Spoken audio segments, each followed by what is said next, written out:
Assalamualaikum warahmatullahi wabarakatuh. Perkenalkan, nama saya Astri Septiani, mahasiswi Untak Cirebon dari Fakultas Ekonomi Prodi Manajemen akan menjelaskan tentang leasing dan berupa contoh soalnya untuk memenuhi tugas manajemen keuangan 2 yang diampu oleh Ibu Yana SEI MSI. Oke, sebelum kita lanjut untuk membahas contoh soalnya, alangkah baiknya kita membahas apa sih leasing itu. Leasing atau sewa guna usaha adalah setiap kegiatan pembiayaan perusahaan dalam bentuk penyediaan barang-barang modal untuk digunakan oleh suatu perusahaan untuk jangka waktu tertentu.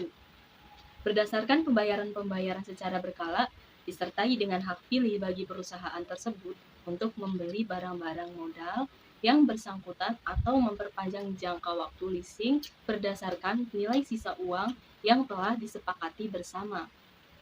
Memperoleh barang modal dengan jalan sewa beli untuk dapat langsung digunakan berproduksi, yang dapat diangsur setiap 6 bulan atau 6 bulan sekali kepada pihak lesor. Adapun pihak-pihak yang terlibat dalam leasing, yang pertama itu tentunya ada lesor atau pemilik aktiva, merupakan perusahaan leasing yang membiayai keinginan para nasabahnya untuk memperoleh barang modal. Yang kedua ada pemakai aktiva, yaitu nasabah yang mengajukan permohonan leasing kepada lesor untuk memperoleh barang modal yang diinginkan. Yang ketiga, ada supplier, pedagang yang menyediakan barang yang akan dileasingkan sesuai perjanjian antara lesor dengan pemakai aktiva, dan dalam hal ini supplier juga dapat bertindak sebagai lesor. Yang keempat, ada asuransi, merupakan perusahaan yang akan menanggung risiko terhadap perjanjian antara lesor dengan pemakai aktiva. Selanjutnya terdapat sumber dana leasing. Tentunya sumber dana leasing ada dari modal desektor, yang kedua adalah badi tahan, yang ketiga dari depresiasi, yang keempat lembaga keuangan dan perusahaan leasing khusus menyediakan dana untuk leasing. Selanjutnya, leasing tentunya memiliki banyak manfaat. Yang pertama itu untuk menghemat modal, yang kedua sangat luas, yang ketiga sebagai sumber dana, yang keempat menguntungkan cash flow, yang kelima menciptakan keuntungan dari pengaruh inflasi, yang keenam sarana kredit jangka menengah dan jangka panjang, yang terakhir ada dokumentasi sederhana. Oke, tadi kita sudah membahas tentang leasingnya terlebih dahulu. Sekarang kita langsung lanjut untuk membahas soalnya. Untuk soalnya sudah ada tertera di layar, kalian bisa baca. Jadi soalnya, untuk kelancarannya, proyek PT Factory membeli sebuah mesin untuk proses proyeknya seharga Rp55.444.333 dan persediaan seharga Rp73.323.900. Aktiva tetap diasumsikan berdepresiasi 5 tahun untuk pembayaran pajaknya tanpa nilai residu dengan metode garis lurus. Perusahaan sedang mempertimbangkan pembeliannya apakah dengan membeli aktiva atau dengan leasing.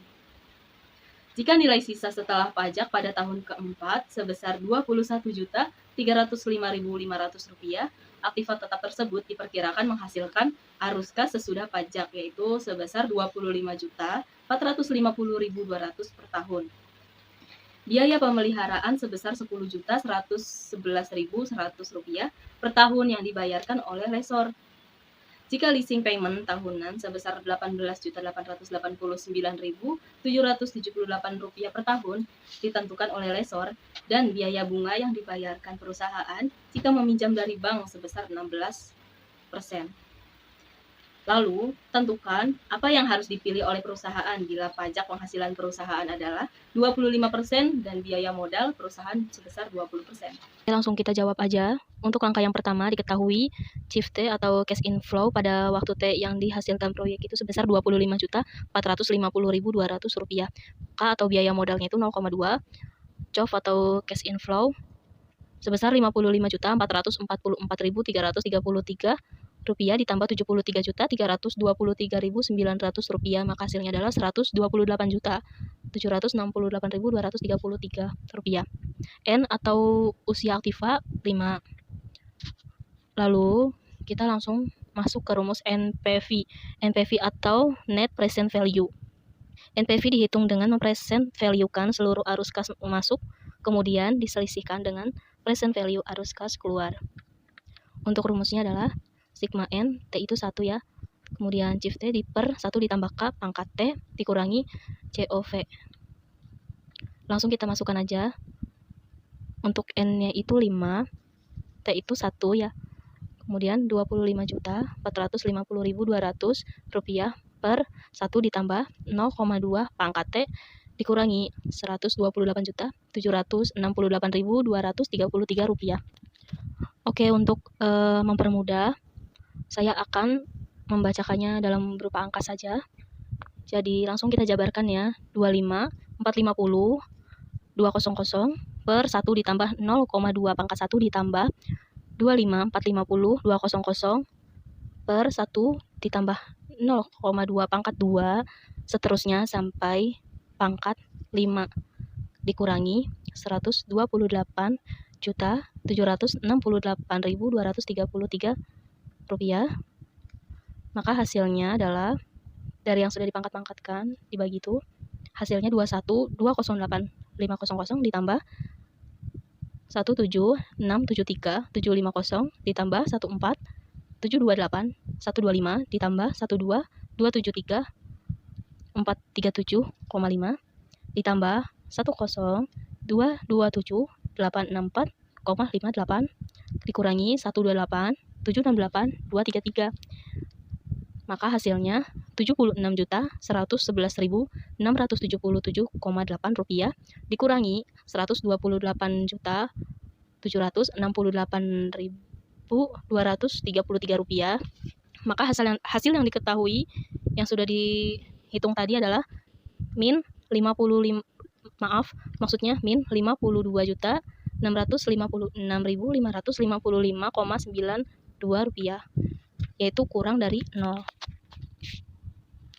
Oke, langsung kita masuk ke langkah kedua.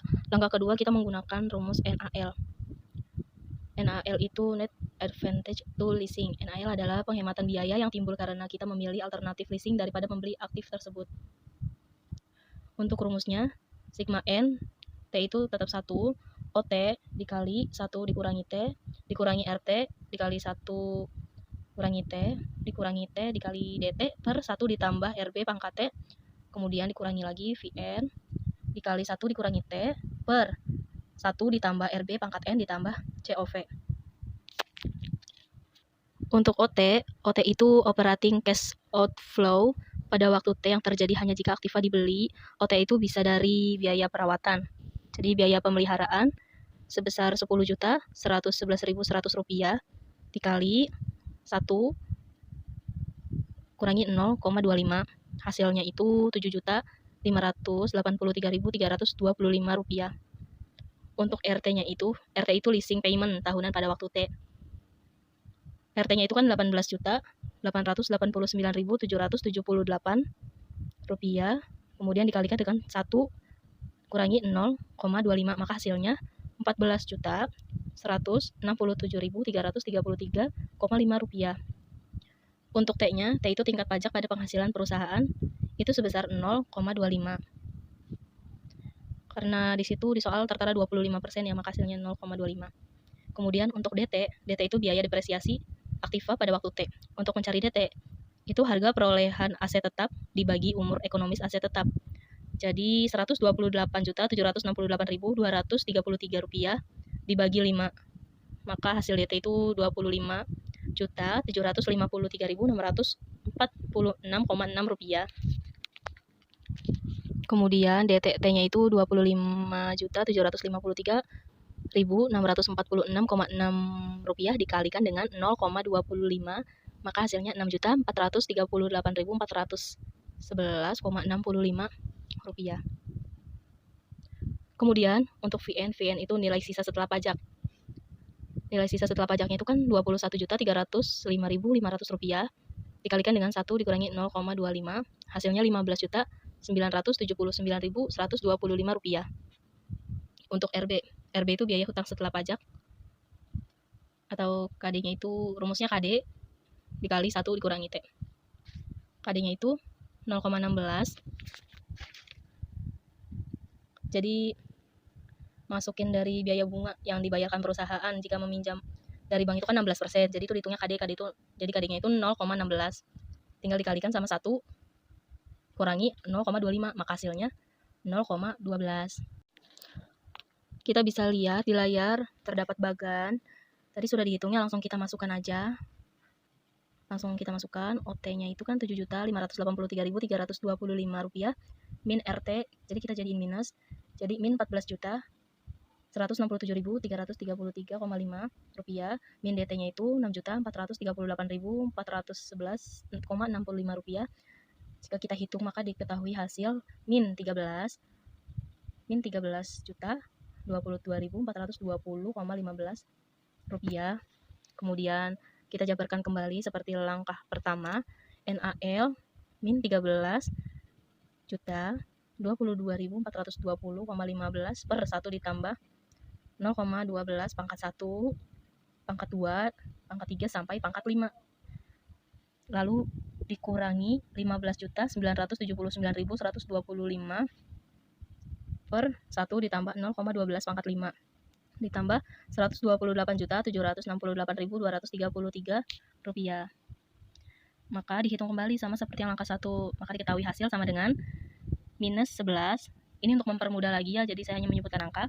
Kemudian hasilnya min 11.627.160,84 ditambah min 10.381.393.61 min 9, kemudian ditambah min 9.269.101,44 ditambah min 8 275.983,42 ditambah min 7 389.270,91 dikurangi 9.066.984,65 ditambah 128.768.233.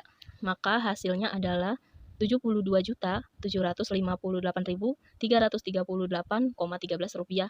Tentunya lebih besar dari 0. Karena NPV atau Net Present Value kurang dari 0 dan NAL atau Net Advantage to Leasing lebih besar dari 0, maka NPV plus NAL sama dengan min 52.656.555,92 rupiah ditambah 72.758.338,13 rupiah, yaitu 20.101.782,21 rupiah, yang tentunya lebih besar dari 0. Maka aktiva dapat diperoleh melalui leasing. Jadi seperti itu. Baik, demikian yang bisa saya sampaikan. Mudah-mudahan dapat dipahami dan bermanfaat bagi kita semua. Kurang lebihnya mohon maaf. Sampai jumpa. Wassalamualaikum warahmatullahi wabarakatuh.